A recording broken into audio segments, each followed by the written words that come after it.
Assalamualaikum warahmatullahi wabarakatuh. Perkenalkan, saya Fadriati Syahnur dari kelas 11 AKL 2 SMK Negeri 2 Bukit Tinggi.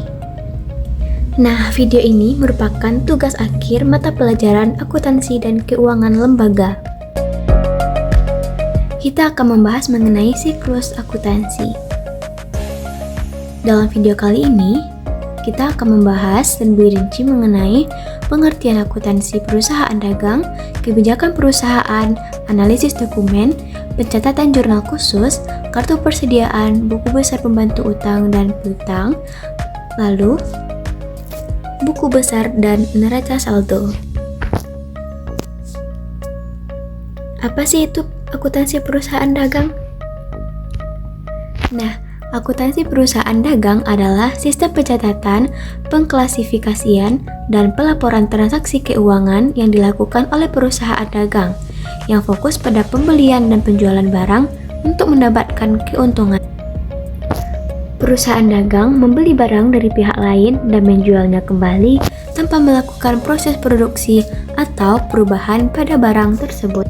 Baiklah, selanjutnya saya akan menjelaskan mengenai kebijakan perusahaan UD Fajriati. Baiklah, UD Fajriati mengambil kebijakan sebagai berikut. Untuk nama perusahaan yaitu UD Fajriati, beralamat di Jalan Soekarno nomor 56 Bandung. Perusahaan bergerak dalam bidang usaha jual beli sepatu dan sendal. Sebagai distributor, perusahaan tersebut membeli barang dagangannya secara kredit dan beberapa importir di Bandung, dan menjualnya secara kredit ke beberapa toko di kota Bandung. Perusahaan juga melayani penjualan tunai secara enceran. Selanjutnya, untuk kebijakan akuntansi, UD Fajriati mengambil kebijakan sebagai berikut. Yang pertama, laporan keuangan disajikan sesuai standar akuntansi keuangan tanpa akuntansi publik. Kedua, periode akuntansi tahunan dimulai dari 1 Januari sampai dengan 31 Desember 2024. Pada setiap akhir bulan disusun neraca saldo, jurnal khusus dan jurnal umum untuk mencatat transaksi. Selanjutnya, transaksi menggunakan mata uang rupiah. Lalu, untuk pembelian, UD Fajriati mengambil kebijakan sebagai berikut, yaitu setiap pembelian akan diperhitungkan PPN masukan atau fade-in 11% dari nilai pembelian. Kedua, setiap retur pembelian akan diperhitungkan pengurangan atas nilai hutang dan PPN masukan. Selanjutnya, termin pembayaran net 30. Pembayaran dalam periode diskon akan mengurangi nilai utang. Lalu, faktur pembelian yang diterima sesuai dengan faktur pajak. Ketiga, untuk pengeluaran kas. Pengeluaran kas di atas 1 juta dilakukan dengan cek. Kedua, setiap pengeluaran cek harus didukung dengan bukti pengeluaran kas. Setiap pengeluaran kas sebesar 1 juta atau kurang dilakukan dengan dana kas kecil. Setiap pencatatan kas kecil menggunakan dana tidak tetap atau sistem fluktuasi. Pengisian dana kas kecil dilakukan ketika saldonya 1 juta atau kurang. Lanjut, untuk penjualan. Setiap penjualan akan diperhitungkan PPN keluaran atau fade-in 11% dari nilai penjualan. Setiap retur penjualan akan diperhitungkan pengurangan atas nilai piutang dan PPN keluaran atau fade-out. Termin pembayarannya yaitu 1/10 net 30. Artinya, jika dilakukan pembayaran tagihan dalam waktu 10 hari sejak tanggal faktur, maka akan mendapatkan diskon 1%. Jika tidak melakukan pembayaran, maka jumlah penuh tagihan harus dibayarkan dalam waktu 30 hari sejak tanggal faktur. Selanjutnya, untuk penerimaan kas. Setiap penerimaan kas dilakukan secara tunai. Dana perusahaan disimpan dalam rekening. Lalu, untuk mencatat persediaan barang dagang, UD Fajriati menggunakan sistem perpetual. Metode penilaian persediaan yang digunakan adalah FIFO atau MPKP, yaitu masuk pertama, keluar pertama. Yang terakhir untuk aktiva tetap. Aktiva tetap berwujud yang dimiliki perusahaan dicatat berdasarkan prinsip harga perolehan atau historical cost. Penyusutan aktiva tetap dihitung dengan metode garis lurus. Selanjutnya, perhitungan dan pencatatan beban depresiasi dilakukan setiap akhir bulan. Nah, inilah kebijakan akuntansi oleh perusahaan UD Fajriati. Selanjutnya kita masuk ke dokumen transaksi. Dokumen transaksi yang terdapat di UD Fajriati yaitu faktur pembelian, faktur penjualan, bukti penerimaan kas, bukti pengeluaran kas, nota kontan, nota debit, nota kredit, dan voucher kas kecil. Nah, ini adalah bentuk faktur pembelian. Kenapa diketahui faktur pembelian? Karena di kepala fakturnya terdapat nama PT Merah, sedangkan kita sebagai UD Fajriati. Nah, di bagian pojok kanannya ini juga terdapat tanda kopi. Ini adalah rincian pembeliannya, yaitu pembelian 35 unit dengan harga 200.000 per unit, maka totalnya 7 juta. Dan di pembelian ini dikenakan PPN sebesar 11% dari total pembelian, yaitu 7 juta dikali 11% sama dengan 770.000. Untuk pembelian ini dikenakan beban angkut dengan metode FOB shipping point, yaitu beban angkut ditanggung oleh pembeli, itu sebesar 40.000. Untuk faktur pembelian ini kita akan mencatatnya ke dalam jurnal khusus pembelian. Karena kan kita menggunakan metode perpetual, maka nanti jurnalnya adalah merchandise kita bertambah di debit sebesar 7 juta 40, fed in-nya di debit sebesar 770.000, dan utangnya atau akun payable di kredit sebesar 7.810.000. Dan dokumen ini tentunya sudah kita masukkan juga ke dalam kartu persediaan. Oke, selanjutnya kita masuk ke faktur penjualan. Faktur penjualan ini digunakan untuk transaksi penjualan secara kredit. Nah, dari dokumen ini kita melakukan penjualan kepada toko mawar 70 unit sepatu Adidas dengan harga per unit 250.000 dengan total 17.500.000, dan 95 unit sendal Hermes dengan harga per unitnya 150.000 dengan total 14.250.000. Maka total penjualannya dari kedua barang tersebut adalah 31.750.000.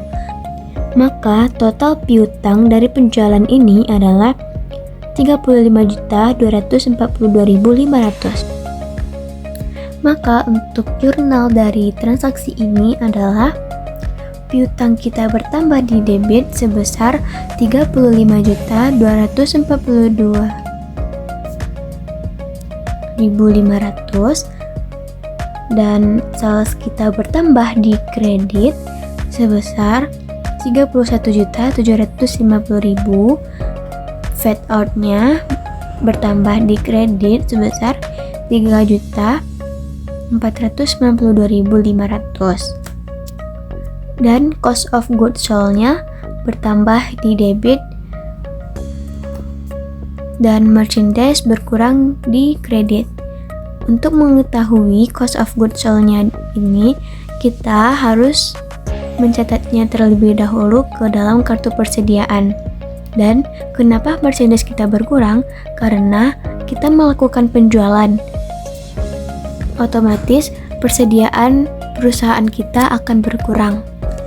Nah, untuk mengetahui berapanya, kita harus membuat kartu persediaannya terlebih dahulu. Nah, selanjutnya kita masuk ke bukti penerimaan kas. Nah, bukti penerimaan kas adalah dokumen yang digunakan untuk membuktikan bahwa uang tunai yang telah diterima oleh suatu perusahaan. Bukti ini biasanya digunakan untuk transaksi penerimaan piutang, penjualan secara tunai, dan lain sebagainya. Di sini contohnya yaitu transaksi penerimaan pelunasan piutang tanggal 7 November, yaitu sebesar 6 juta. Maka untuk jurnalnya adalah kas kita bertambah di debit sebesar 6 juta, piutangnya berkurang di kredit sebesar 6 juta. Lanjut ke bukti pengeluaran kas. Bukti pengeluaran kas adalah dokumen yang digunakan untuk mencatat bukti adanya pengeluaran kas oleh perusahaan atau berhubungan dengan kas keluar. Di sini contohnya pelunasan hutang tanggal 6 Desember, kita lunasi tanggal 14. Nah, untuk pelunasan hutang ini adalah masa periode diskon. Dikarenakan metode pembayarannya atau syarat pembayarannya yaitu 1/10 net 30. Nah, untuk mencari diskonnya ini kita dapatkan dari 1% dikali total penjualan. Nah, di sini pembeliannya adalah 7 juta, maka 7 juta dikali 1% dapat 70.000. Dan diskonnya yaitu 70.000. Untuk total utangnya kita tetap membayar berapa sih utang yang terjadi pada saat kita melakukan transaksi pembelian. Itu juga yang kita bayarkan saat kita melunasi hutang. Dan untuk jumlah kas yang kita bayar yaitu jumlah piutangnya dikurangi dengan diskon. Nah, hasilnya yaitu 7.740.000. Kita dapatkan dari 7.810.000 kita kurangkan dengan 70.000 sebagai diskon. Nah, selanjutnya adalah nota kontan. Nota kontan ini adalah dokumen atau bukti transaksi yang dikeluarkan saat adanya penjualan atau pembelian secara tunai. Di sini contohnya adalah penjualan secara tunai. Untuk transaksi ini, maka kita akan mencatatnya ke dalam jurnal khusus penerimaan kas. Baiklah, selanjutnya yaitu nota debit. Nota debit ini adalah dokumen yang digunakan untuk transaksi retur penjualan. Untuk transaksi retur penjualan, maka kita akan mencatatnya ke dalam jurnal umum. Selanjutnya yaitu nota kredit. Nota kredit adalah dokumen yang dikeluarkan pada saat adanya retur pembelian. Untuk retur pembelian ini juga dicatat ke dalam jurnal umum. Selanjutnya adalah voucher kas kecil. Voucher kas kecil ini adalah dokumen yang dikeluarkan saat adanya transaksi yang menggunakan kas kecil.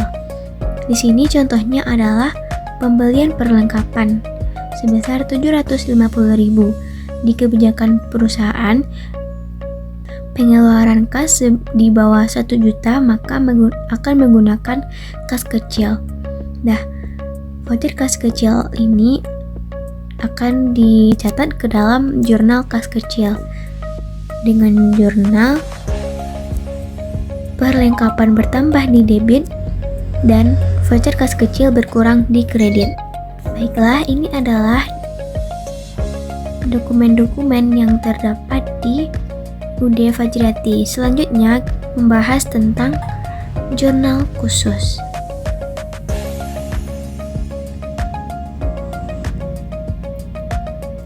Jurnal khusus adalah buku catatan akuntansi yang digunakan untuk mencatat transaksi keuangan yang sering terjadi dan memiliki sifat serupa.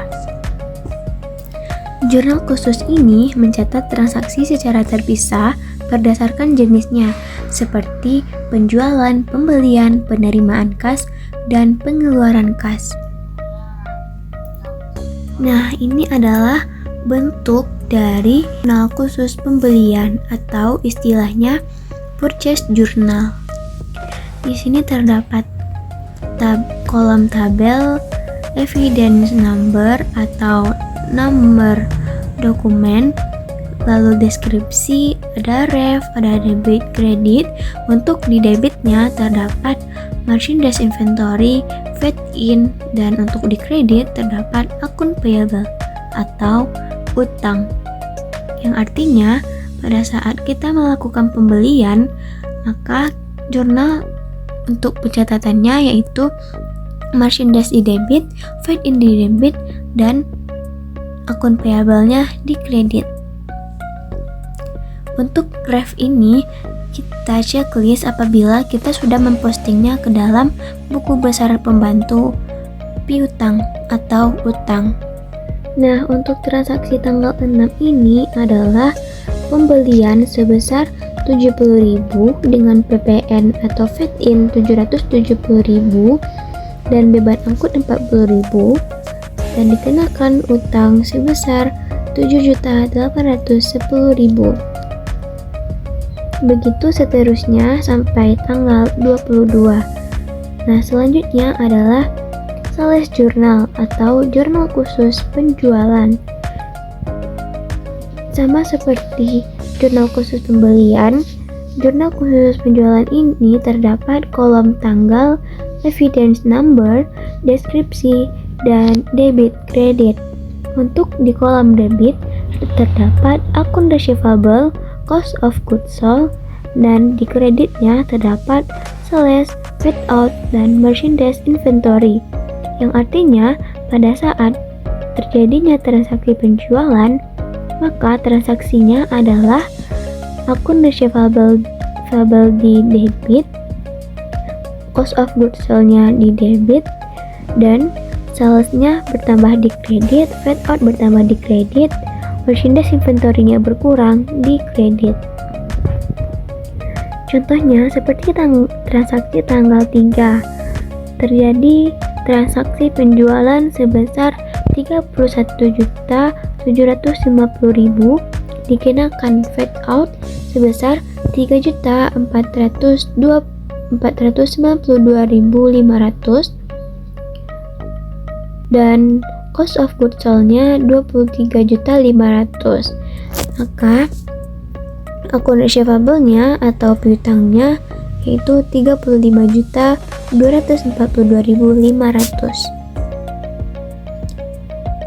Untuk mengetahui cost of goods sold-nya ini, terlebih dahulu kita harus membuatnya atau mencarinya terlebih dahulu di kartu persediaan. Untuk kartu persediaan akan dijelaskan di slide berikutnya. Selanjutnya kita masuk ke cash receipt journal atau jurnal khusus penerimaan kas. Di jurnal khusus penerimaan kas, di kolom debitnya terdapat cash in bank dan miscellaneous. Apa sih itu miscellaneous? Kolom miscellaneous ini adalah kolom yang digunakan untuk mencatat transaksi yang tidak rutin atau tidak masuk ke dalam kolom-kolom khusus lainnya, seperti penjualan tunai atau transaksi yang tidak terkait langsung dengan penjualan atau pembelian kredit. Selanjutnya, untuk di kolom kreditnya terdapat akun receivable dan juga kolom miscellaneous. Baiklah, selanjutnya kita masuk ke cash payment journal atau jurnal khusus pengeluaran kas. Jurnal khusus pengeluaran kas atau cash payment adalah catatan yang digunakan untuk mencatat setiap transaksi pengeluaran uang tunai atau kas dalam satu perusahaan, atau untuk mencatat transaksi yang berhubungan dengan kas keluar. Nah, untuk di kolom debitnya terdapat akun payable atau utang dagang, petty cash, kolom miscellaneous, dan di kreditnya terdapat cash in bank dan merchandise inventory. Nah, untuk merchandise inventory-nya ini adalah untuk mencatat transaksi purchase discount atau diskon pembelian. Baiklah, selanjutnya yaitu petty cash journal atau jurnal kas kecil, yaitu digunakan untuk mencatat transaksi yang berhubungan dengan kas kecil. Contohnya di sini seperti pembelian perlengkapan, membayar beban listrik, beban telepon, dan lain sebagainya. Oke, selanjutnya yaitu general journal atau jurnal umum. Jurnal umum ini digunakan untuk mencatat transaksi retur seperti retur pembelian dan retur penjualan. Nah, itu tadi adalah jurnal khusus yang terdapat di perusahaan dagang. Nah, selanjutnya kita masuk ke kartu persediaan. Kartu persediaan adalah dokumen yang digunakan untuk mencatat pergerakan persediaan barang dagang secara rinci. Nah, ini adalah bentuk kartu persediaan. Pada pencatatan ini menggunakan metode FIFO atau first in first out, yaitu masuk pertama keluar pertama. Untuk tanggal 1 yaitu adalah balance atau saldo awal dari persediaan barang dagang, yaitu sebesar harga per unitnya yaitu 200.000 dengan total 30 juta. Pada tanggal 3 terjadi transaksi penjualan yaitu sebanyak 70 unit dan harganya kita masukkan yaitu 200.000. Maka totalnya yaitu 14 juta. Untuk sisa persediaannya yaitu 150 unit tadi dikurangkan dengan 70 unit yaitu dapat 80 unit. Maka ini adalah sisa persediaan kita. Dengan harga 200.000 dikali 80 unit, maka hasilnya 16 juta. Nah, yang 14 juta ini adalah cost of goods sold-nya atau harga pokok penjualannya yang akan kita masukkan ke dalam jurnal. Disinilah kita mendapatkan angka untuk cost of goods sold atau HPP. Selanjutnya, tanggal 6 terjadi transaksi pembelian sebanyak 30 unit dengan total pembelian yaitu 7 juta ditambah dengan beban angkut 40.000, maka totalnya 7.040.000. Untuk mencari harga satuannya yaitu 7.040.000 dibagi dengan 35 unit, maka dapat hasilnya yaitu 201.143. Untuk sisa persediaannya yaitu 80 unit dengan harga 200.000 dan 35 unit dengan harga 201.143. Selanjutnya pada tanggal 14. Nah, pada tanggal 14 terjadi transaksi diskon pembelian untuk pembelian tanggal 6 dengan jumlahnya yaitu 7.040.000. Maka 7.040.000 ini dikurangi dengan 70.000, maka didapatkan harga barunya yaitu 6.970.000. Jadi lebih kurang seperti itulah caranya untuk mencari atau mencatat diskon pembelian. Selanjutnya kita masuk ke buku besar pembantu, yaitu ada buku besar pembantu utang dan buku besar pembantu piutang. Buku besar pembantu digunakan untuk mencatat secara detail transaksi utang dan piutang dengan setiap kreditur dan debitur. Buku ini berfungsi sebagai rincian dari akun utang dan piutang yang ada di buku besar umum, sehingga memudahkan perusahaan melacak dan mengelola utang serta piutang masing-masing pihak. Nah, ini adalah bentuk dari buku besar pembantu utang. Terdapat nama supplier, alamatnya, dan format buku besar seperti biasanya. Yaitu pada tanggal 1 terdapat balance-nya atau utang awalnya sebesar 5.500.000 dan diketahui pada tanggal 19 utang akhirnya pada PT Merah yaitu sebesar 4.480.000. Begitupun dengan PT Kuning. Di akhir periode diketahui utang kepada PT Merah sebanyak 4.480.000 dan utang kepada PT Kuning sebanyak 26.384.600. Maka total utangnya yaitu 30.864.600. Total utang ini harus sesuai dengan total utang pada buku besar umum. Nah, selanjutnya ini adalah buku besar pembantu piutang. Sama seperti buku besar pembantu utang, yaitu terdapat nama customer, yaitu Toko Mawar, Toko Melati, dan Toko Sakura.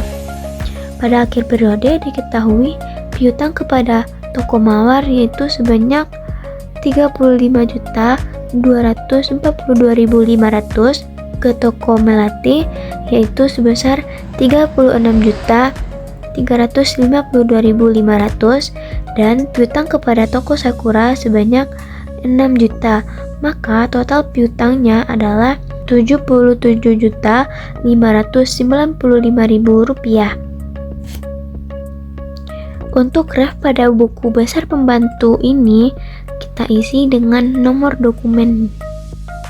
Baiklah, selanjutnya kita masuk ke posting jurnal khusus ke buku besar. Buku besar merupakan kumpulan akun selama satu periode akuntansi yang digunakan untuk mengelompokkan dan meringkas transaksi yang telah dicatat dalam jurnal. Langkah-langkah posting jurnal khusus ke buku besar yaitu: yang pertama, identifikasi data sumber. Yang kedua, buat kolom buku besar. Yang ketiga, posting neraca saldo periode sebelumnya jika ada. Dan yang keempat, posting jurnal khusus dan jurnal umum periode sekarang. Nah, ini adalah bentuk buku besar. Terdapat judulnya yaitu nama perusahaan kita, yaitu judul buku besar atau ledger, dan month of Desember 2024. Buku besar ini disusun dari akun 1 hingga akun 9. Terdapat akun name atau nama akun dan akun number. Dan kolom date atau tanggal kita isi dengan tanggal transaksinya. Dan kolom deskripsi kita isi dengan sumber dari mana kita mendapatkannya. Dan ref ini kalau untuk balance-nya kita isi refnya dengan checklist. Dan debit, kredit, dan balance. Seperti cash journal ini saldo normalnya ada di debit, maka jika dia bertambah kita akan di debit, dan jika dia berkurang saldonya akan berada di kredit. Untuk deskripsi ini kita isi dengan sumbernya, dari mana kita mendapatkannya. Misalnya cash payment journal, kita mendapatkannya ini dari cash payment journal, maka kita tulis deskripsinya dengan cash payment journal. Untuk grafnya yaitu CPJ atau cash payment journal. Begitu seterusnya hingga akun 9. Nah, ini dia akun 9. Dan jika kita sudah memposting ke dalam buku besar, maka pada jurnalnya akan terlihat seperti ini.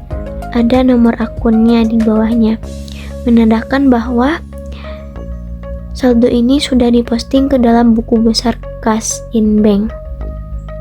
Nah, setelah kita sudah memposting keseluruhannya ke dalam buku besar ini, maka langkah selanjutnya adalah menyusun neraca saldo. Apa itu neraca saldo? Neraca saldo adalah daftar yang memuat dari akun-akun yang terdapat dalam buku besar. Tujuan penyusunan neraca saldo adalah mengetahui apakah pencatatan transaksi ke dalam jurnal khusus dan jurnal umum telah dilakukan secara benar. Tujuan lainnya adalah mengetahui apakah jurnal tersebut telah diposting secara tepat dalam buku besar. Nah, ini adalah neraca saldo perusahaan UD Fajriati di akhir 31 Desember. Terdapat akun number atau nomor akun kita buat dari akun 1 hingga akun 9.